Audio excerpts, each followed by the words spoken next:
नमस्कार साथियों, कैसे हैं आप सभी। आशा करता हूँ आप सभी बहुत अच्छे होंगे। तो देखिए साथियों, आज की वीडियो हम चर्चा करने वाली इनपुट स्टेज की एक एम्पलीफायर की इनपुट किस प्रकार से डिजाइन की जाती है और ये कितने प्रकार की होती है और इनपुट स्टेज को हम किस प्रकार से डिजाइन कर सकते हैं। तो सभी सवाल यानी इनपुट स्टेज से रिलेटेड जितने भी आपके डाउट हैं इस वीडियो में मैं कवर करने वाला हूँ और साथ ही साथ मैं आपको बताने वाला हूँ कि एक इनपुट स्टेज को आप किस प्रकार से डिजाइन कर सकते हो।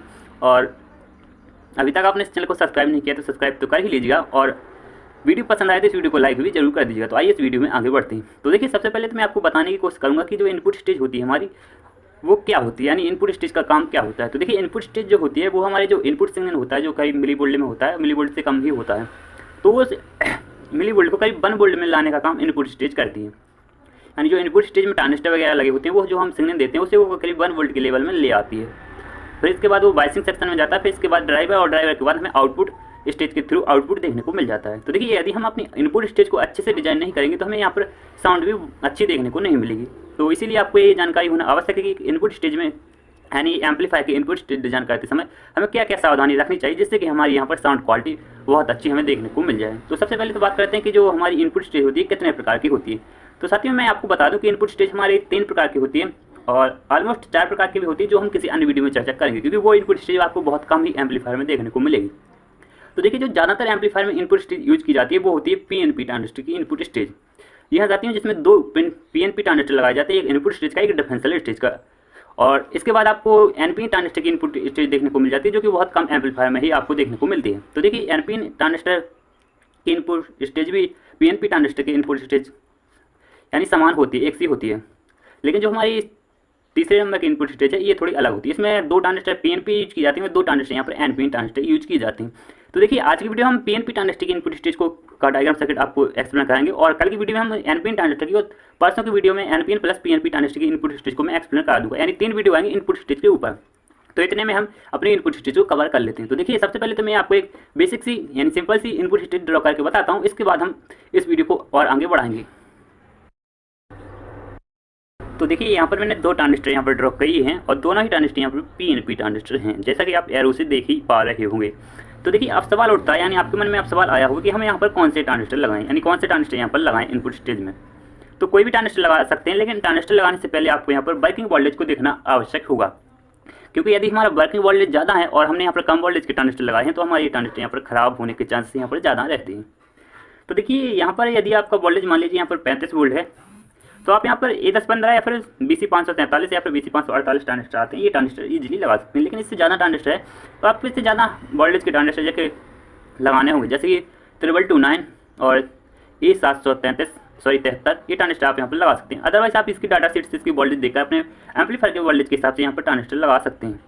तो देखिए, जब भी आप यहाँ पर ट्रांजिस्टर लगाएंगे तो आपको एक बात ध्यान देना आवश्यक है, क्योंकि यहाँ पर जो वोल्टेज हुआ उससे करीब आपको 30 वोल्टेज के ज़्यादा के ट्रांजिस्टर यहाँ पर लगाने हैं, क्योंकि कभी कभी हमारे यहाँ पर वोल्टेज कम ज़्यादा होते रहता है। तो इतने इसीलिए हम यहाँ पर करीब 30 वोल्टेज के ज़्यादा ट्रांजिस्टर लगाते हैं। यानी मान लीजिए यहाँ पर हमारा 35 वोल्ट का ट्रांजिस्टर है तो करीब आप यहाँ पर 50 वोल्ट या फिर 60 वोल्ट का यहाँ पर ट्रांजिस्टर लगा सकते हैं।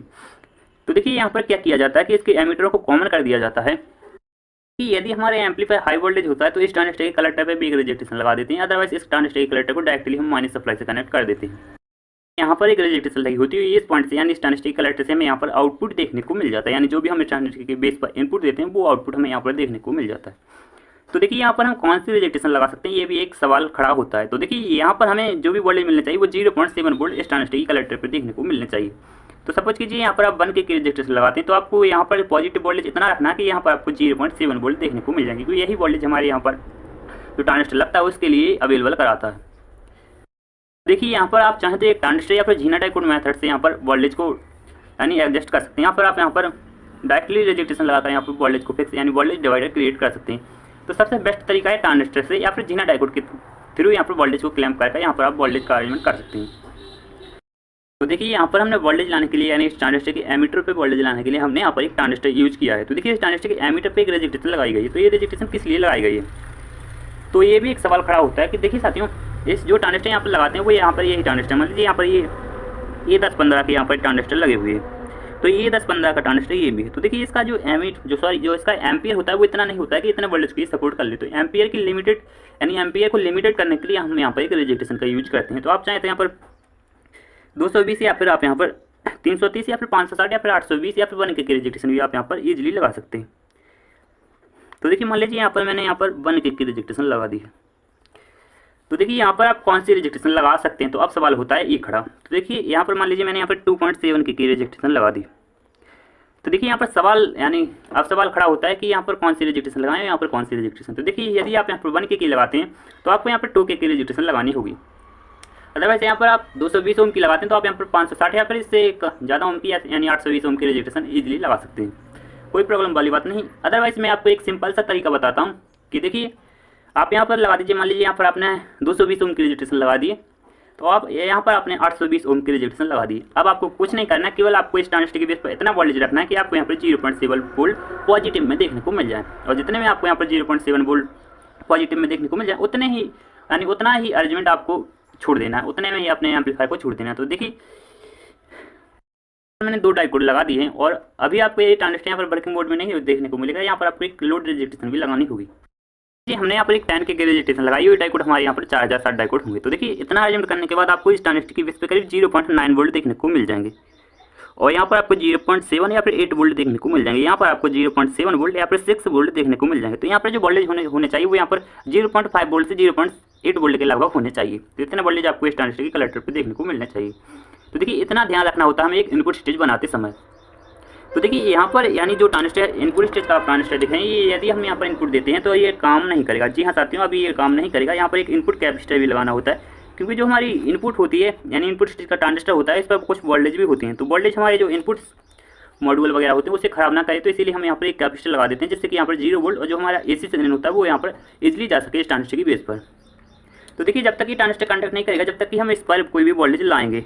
तो देखिए हम यहाँ पर वोल्टेज लाने के लिए एक रजिस्ट्रेशन ग्राउंड के साथ यहाँ पर कनेक्ट कर देते हैं, तो ये जिससे कि ये ट्रांजिस्टर हमारा यहाँ पर कंडक्ट कर सके और हमें यहाँ पर आउटपुट देखने को मिल जाए। तो देखिए कोई भी इनपुट एम्पलीफायर हो, कोई भी इनपुट स्टेज हो, जब तक हम ये ट्रांजिस्टर यानी ये रजिस्ट्रेशन नहीं लगाएंगे इस ट्रांजिस्टर के बेस पर, ये हमारा एम्पलीफायर वर्क ही नहीं करेगा। तो इस ट्रांजिस्टर का इस रजिस्ट्रेशन का बहुत बड़ा रोल होता है एम्पलीफायर मेकिंग में।